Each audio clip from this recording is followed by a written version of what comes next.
Exercise 6.1 में last lecture में हमने किया था थ्योरम 6.1। ठीक है, अलग अलग लाइंस हमने देखी थी, लाइंस की मदद से जो एंगल्स बनते हैं वो भी हमने देखे थे। फिर थ्योरम 6.1 हमने प्रूव किया था।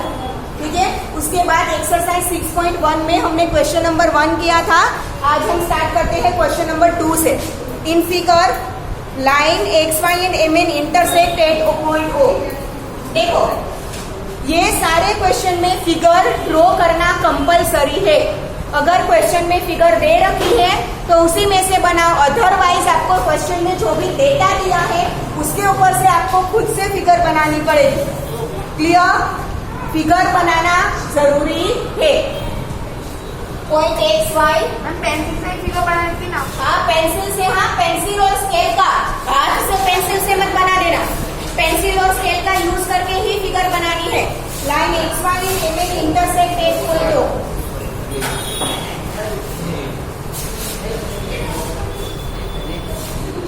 Line X Y and line M N intersect at point O. फिर क्या दिया है? If angle P O Y is equal to 90 degree. Angle P O Y 90 degree दिया है, बट पॉइंट पी यहाँ पे हमें नहीं दिया, जिसके लिए हमें ऑलरेडी फिगर में दिया है यहाँ पे रे ओ पी।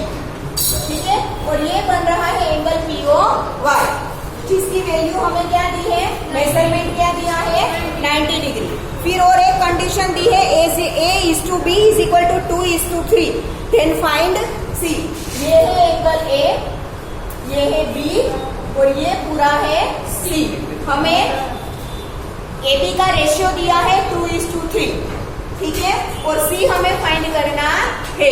तो यहाँ पे आप देख सकते हो कि एक्स वाई एक लाइन है, तो लाइन जो भी होती है उसका एंगल कितना बनता है, 180 डिग्री बनता है, जिसमें से पी ओ वाई हमें ऑलरेडी 90 दे रखा है।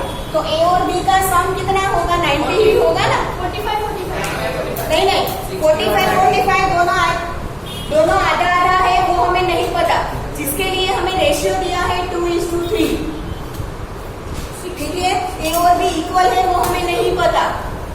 क्लियर? 2:3 रेशियो दिया है, जिसके ऊपर से हमें फाइंड करना पड़ेगा। क्लियर? हमें फाइंड क्या करना है, सी। तो पहले जो भी गिवन है वो लिख दो। हाँ, यहाँ पे कुछ प्रूव नहीं करना है तो हम given to prove and proof ऐसा नहीं लिखेंगे, पर फिर भी जो गिवन डेटा है वो लिखना तो पड़ेगा। क्लियर? हमें दे रखा है angle P O Y is equal to 90 degree, a is to B is equal to 2:3। Angle हमें सी फाइंड करना है। ठीक है, अब हमें पता है कि पूरा ये आप लोगे एंगल तो 180 होगा। ठीक है, तो पहले मैं क्या लिखूंगी, a b and P O Y are linear angles. देखो, लास्ट लेक्चर में मैंने आपको बोला था कि लीनियर में अगर दो ही एंगल मिलते हैं तो हम बोलेंगे linear pair of angles, but अगर दो से ज्यादा एक ही लाइन में मिलते हैं तो सिर्फ लीनियर एंगल्स बोलेंगे, क्योंकि पेयर सिर्फ दो एंगल की ही हो सकती है। और यहाँ पे कितने हैं, 3, तो सिर्फ लीनियर वर्ड लिखेंगे, लीनियर पेयर नहीं। याद आया? ठीक है, तो a b and P O Y are linear angles, तो तीनों का सम कितना होगा, 180 डिग्री होगा। Therefore, A plus B plus angle POY is equal to 180 degree. अब ए बी की वैल्यू हमारे पास नहीं है, पर उसके लिए हमें रेशियो दे रखा है 2:3। तो रेशियो में हम याद हो तो हमें, हाँ, 8th स्टैंडर्ड में चैप्टर नंबर 2 उसमें कई बार रेशियो दिया होता था, तो हम क्या ले लेते थे, suppose common factor is x ले लेते थे नहीं। ठीक है, suppose common factor is x, तो मानो कि यहाँ पे रेशियो में कॉमन फैक्टर एक्स है, तो ए की वैल्यू क्या होगी, 2x, और बी की वैल्यू क्या होगी, 3x। तो ए की वैल्यू 2x, बी की value 3x, P O Y is 90 degree equal to 180 degree. समझ में आ रहा है? ठीक है, 2x plus 3x is 5x is equal to 180 degree minus 90 degree. 90 को मैं सामने ले गई तो पॉजिटिव में से क्या हो जाएगा, नेगेटिव। ठीक है, तो देयरफॉर मिलेगा 90, तो x is equal to 90 divide by 5, 18 5 are 90, ठीक है। तो therefore x is equal to 18 degree. अब a क्या है, 2x, 2 मल्टीप्लाई बाई 18 मतलब 13 6 degree, b is equal to 3x, तो 3 मल्टीप्लाई बाई 18 मतलब 54 डिग्री। यहाँ पे आप लिख सकते हो a is equal to 2x, b is equal to 3x। a का रेशियो आपने जहाँ पे लिखा है ना, वहाँ पे बाजू में लिख दो a 2x है और b 3x है, ठीक है। तो ये आपको a और b की वैल्यू मिल गई, पर हमें फाइंड क्या करना था, c। क्वेश्चन में ध्यान से देखो, फाइंड c है, ठीक है। तो आपको यहाँ पे वर्टिकली ऑपोजिट एंगल्स दिख रहे हैं, वर्टिकली ऑपोजिट एंगल्स कैसे बनते हैं, जब दो लाइन एक दूसरे को इंटरसेक्ट करती है, तो ये जो दोनों एंगल है उसे हम वर्टिकली ऑपोजिट एंगल्स बोलते हैं, ठीक है। तो आपको यहाँ पे दिख रहा है, ये पीओपी को आप ध्यान में ही मत रखो, ये नहीं है ऐसा सोचो, ये रे ओपी बीच में नहीं है ऐसा सोच लो। तो ये लाइन एमएन और लाइन XY दूसरे को पॉइंट O पर इंटरसेक्ट करेगी, तो ये एंगल और ये एंगल दोनों वर्टिकली ऑपोजिट होंगे, यस और नो, ठीक है। तो A plus POY and XOY, और ये मैं नाम दे सकती हूँ MOY और XON दे सकती हूँ, ठीक है। Angle MOY and XON, angle XON are ma'am N XON है, सॉरी, हाँ, XON are vertically opposite angles.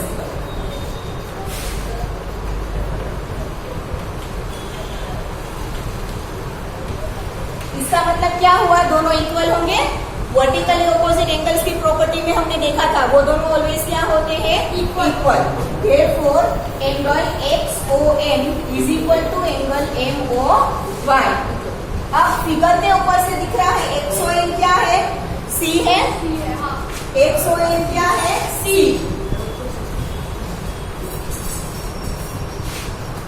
अब MOY दो टुकड़ों में है, A और 90 दोनों में है कि नहीं, ये पूरा MOY दो टुकड़ों में है, A और 90, और A की वैल्यू क्या है, 36।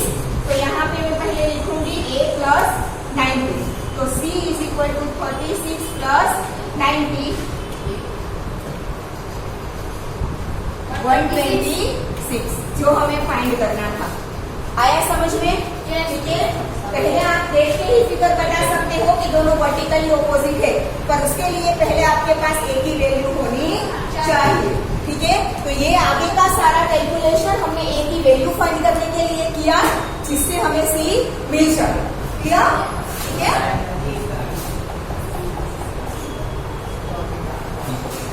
मैम मेरे को ये समझ नहीं आया, क्या बेटा, C A प्लस 90 को क्या जाए, A तो वहाँ पे है।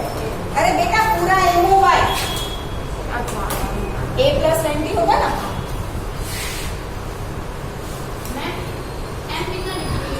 क्या क्या है बेटा,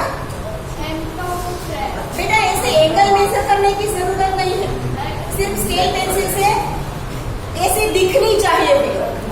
एंगल एग्जैक्ट ना मिले तो चलेगा, सिर्फ दिखने में ऐसे मिलनी चाहिए, एग्जैक्टली मेजरमेंट लेके बनाने की जरूरत नहीं है, सिर्फ स्केल पेंसिल और इरेजर, ठीक है। प्रोटेक्टर की जरूरत नहीं है।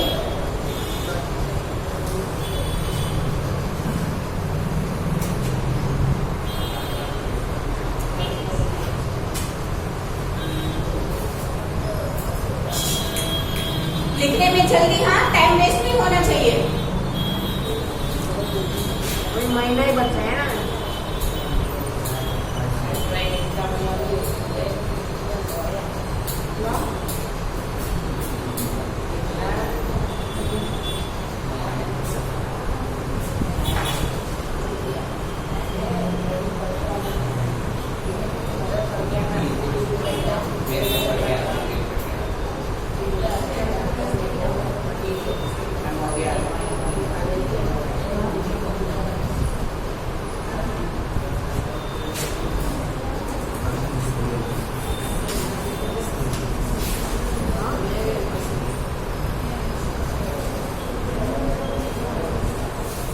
Done everyone? बेटा थोड़ी लंबा उतार रखो वीडियो मार को तो टाइम ना आगे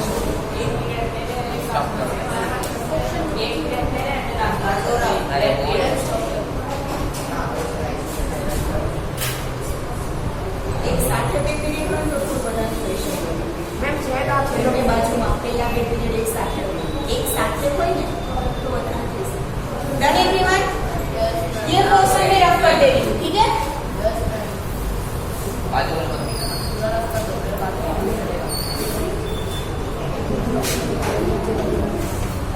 क्वेश्चन नंबर 3 मैंने अभी 2 करवाया था बोला था कि कुछ भी हो फिगर ड्रॉ करनी है ठीक है तो शांति से बैठे हो जिसका क्वेश्चन हो गया है बातें करने लगो बेटर है कि क्वेश्चन 3 की फिगर ड्रॉ कर दो हाँ चलो In figure 6.15, PQR is equal to PRQ. Then prove that PSQ is equal to PRT. Prove करना है मतलब थियोरम के जैसे given, to prove and prove. ठीक है?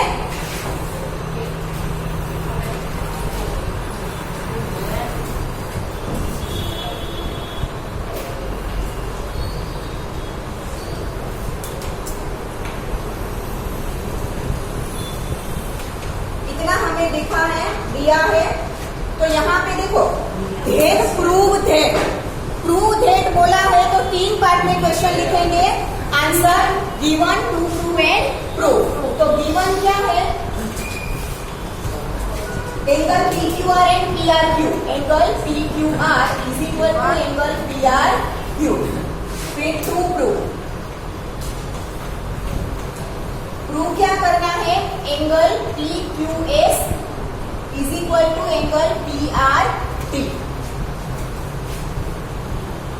जो दिया है वो टू प्रूव हमें जो करना है वो दोनों लिख दो ठीक है अब यहाँ पे गिवन PQR एंड PRQ वो तो दोनों में आपको ऑलरेडी साइन दे रखी है ठीक है हमें प्रूव करना है PQS एंड PRT तो ये रहा PQS ट्राइंगल के एक्सटीरियर में है PQS क्या है ट्राइंगल के एक्सटीरियर में तो यहाँ पे ऐसे डबल लाइन करो सिंगल लाइन करोगे तो इसके इक्वल हो जाएगा ठीक है और ये दोनों इक्वल नहीं है समझ में आ रहा है मैं क्या बोल रही हूँ ये दोनों इक्वल है तो उसे सिंगल लाइन से दिखा हमें ये PQS और PRT ये दोनों इक्वल दिखाना है तो इन्हें डबल लाइन में दिखा क्लियर ठीक है प्रूव करने के लिए क्या दोनों तरफ ही होगा ना PQS एंड PRT ये ना बेटा ये देखो ये PQS और ये PRT है दोनों जो गिवन है वो दोनों इंटीरियर है और जो प्रूव करने हैं वो दोनों एक्सटीरियर में यहाँ पे हम लीनियर पेयर ऑफ एंगल का यूज करेंगे क्या करेंगे देखो अभी आप ये छोड़ दो ये पोर्शन छोड़ दो तो ये लाइन एसटी है उसके ऊपर आपको ये दोनों एंगल लीनियर पेयर दिख रहे हैं तो दोनों का सम कितना होगा 180 लिखूंगा तो पहले से to prove and prove third part is prove ठीक है अब हम स्टार्ट करेंगे यहाँ से एंगल इन ट्राइंगल PQR ये triangle PQR angle PQS plus angle PQR is equal to 180 degree मैंने लास्ट टाइम क्या बोला था जब क्वेश्चन 1 किया तब मैंने बोला था लास्ट लेक्चर में क्वेश्चन 1 कि हर एक चीज जो आप यहाँ पे लिखोगे उसका आपको रीजन लिखना पड़ेगा या तो रीजन आपको ऊपर पहले से लिखना पड़ेगा और पहले से ना लिखा हो तो ब्रैकेट में मेंशन करना पड़ेगा क्लियर यहाँ पे हमने पहले से ऊपर लिख दिया था क्वेश्चन 2 में तो ब्रैकेट में मेंशन करने की जरूरत नहीं है यहाँ पर मैंने ऊपर पहले नहीं लिखा है तो मैं ब्रैकेट में मेंशन करूंगी ठीक है दोनों का सम 180 क्यों because linear pair of angles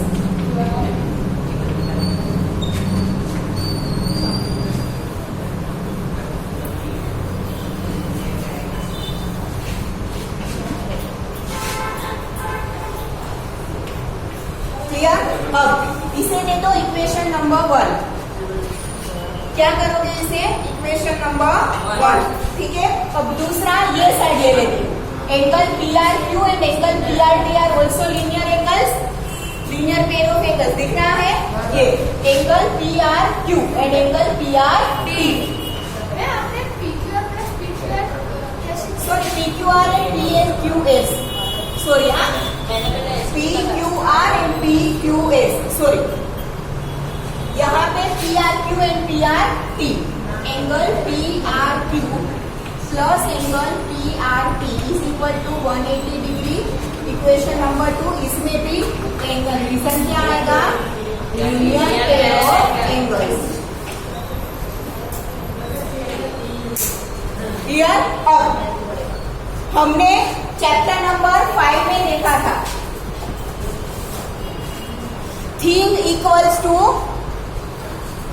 same thing are also equal, ठीक है। Things equal to equal thing are also equal. तो यहाँ पर दोनों का राइट हैंड साइड 180 इक्वल है, तो दोनों का लेफ्ट हैंड साइड भी इक्वल होगा, यस और नो।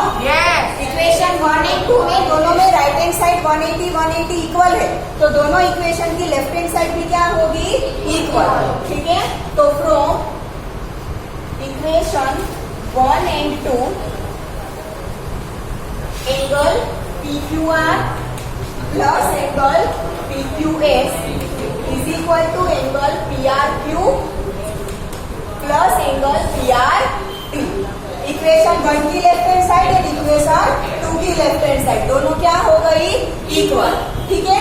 अब हमें गिवन डेटा में PQR एंड PRQ इक्वल दिया है, यहाँ पे रहा PQR और यहाँ पे रहा PRQ, समझ में आ रहा है।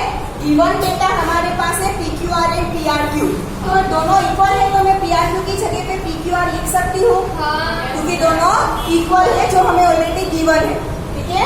Therefore angle PQR plus angle PQS is equal to, यहाँ पे PRQ की जगह पे PQR लिख रही हूँ, PQR plus angle PRT। Reason लिखना पड़ेगा, गिवन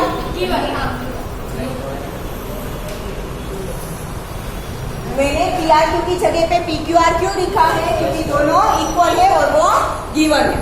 क्लियर ना, ये दोनों इक्वल PQR कैंसिल हो जाएंगे दोनों साइड, तो बचा क्या, PQS angle PQS is equal to angle PRT, जो हमें प्रूव करना था, ठीक है। तो जब आपको आंसर मिल जाए उसके बाद आप लिख देना हेंस प्रूव।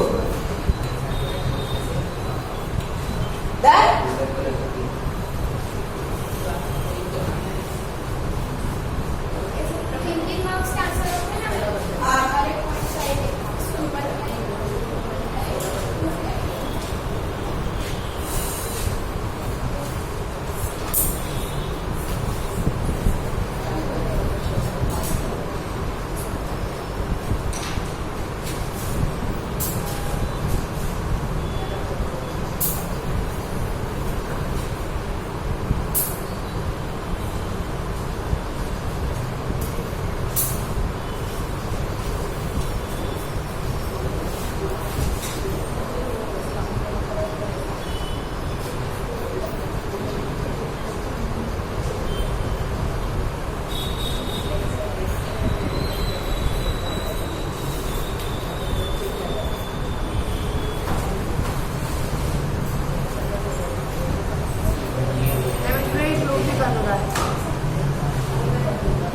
प्रूव करने का लाइन को प्रूव करने का।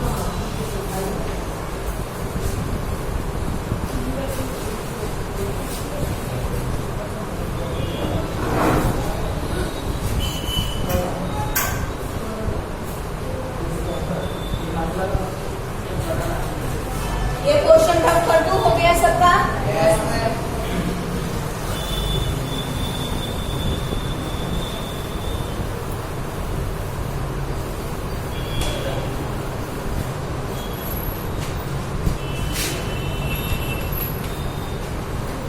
क्वेश्चन नंबर 4,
इन सबका?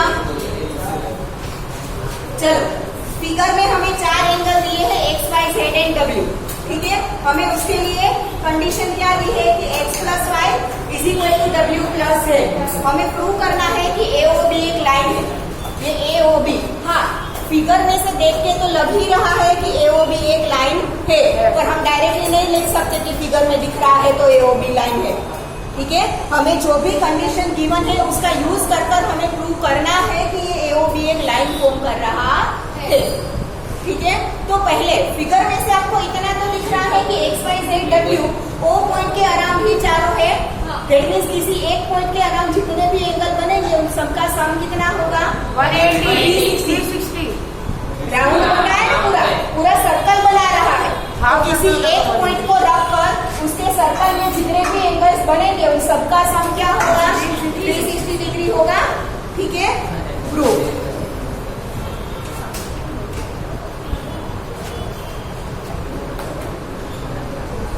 एंगल x प्लस एंगल यहाँ पर लिखने की जरूरत नहीं है, सिर्फ एक्स वाई जेड डब्ल्यू लिख दो। x plus Y plus Z plus W is equal to 360 degree. अब ये 360 डिग्री क्यों हुआ उसका रीजन लिखना पड़ेगा, यस और नो? ठीक है। सर्क्यूलर एंगल्स, सर्क्यूलर एंगल्स है तो उसका सम कितना होगा? 360। अब हमें गिवन डेटा में है कि x और y का सम वो z और w के सम के जितना है, हैं? ये x plus Y and z plus w दोनों इक्वल है, तो z प्लस w की जगह पर मैं x प्लस वाई लिख सकती हूँ, ठीक है। Therefore x plus Y as it is और z प्लस w की जगह पर क्या लिखूंगी? x plus Y is equal to 360। Reason is given, ठीक है। अब 2 बार x प्लस वाई मतलब 2 times x plus Y, 2 times x plus Y is equal to 360 degree. Therefore x plus Y is equal to 360 divide by 2। Therefore x plus Y is equal to 180 degree. That means ये दोनों angle का सम 180 degree है। अगर किसी भी दो angle का सम 180 degree है और उसमें एक कॉमन आर्म है, दैट मीन्स वो लीनियर पेयर ऑफ एंगल्स है, यस और नो? ठीक है। x plus Y is equal to 180 degree and OC is common arm. दोनों एंगल का सम तो 180 डिग्री है और दोनों में OC क्या है? कॉमन आर्म है। That means x and y are linear pair of angles, ठीक है। Therefore x and y are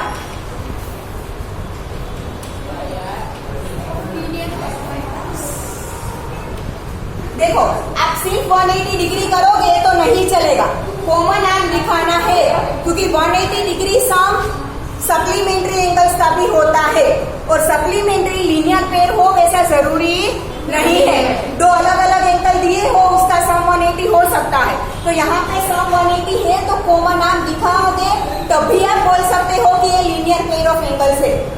clear? सिर्फ सम 180 होने से लीनियर पेयर ऑफ एंगल्स नहीं हो जाते, क्लियर? इसीलिए ये कॉमन आर्म दिखाना जरूरी है, ठीक है। तो X and Y are linear pair of angles, तो X and Y line OB पर लीनियर पेयर ऑफ एंगल्स बताते हैं, तो ऑब्वियसली AOB क्या होगी?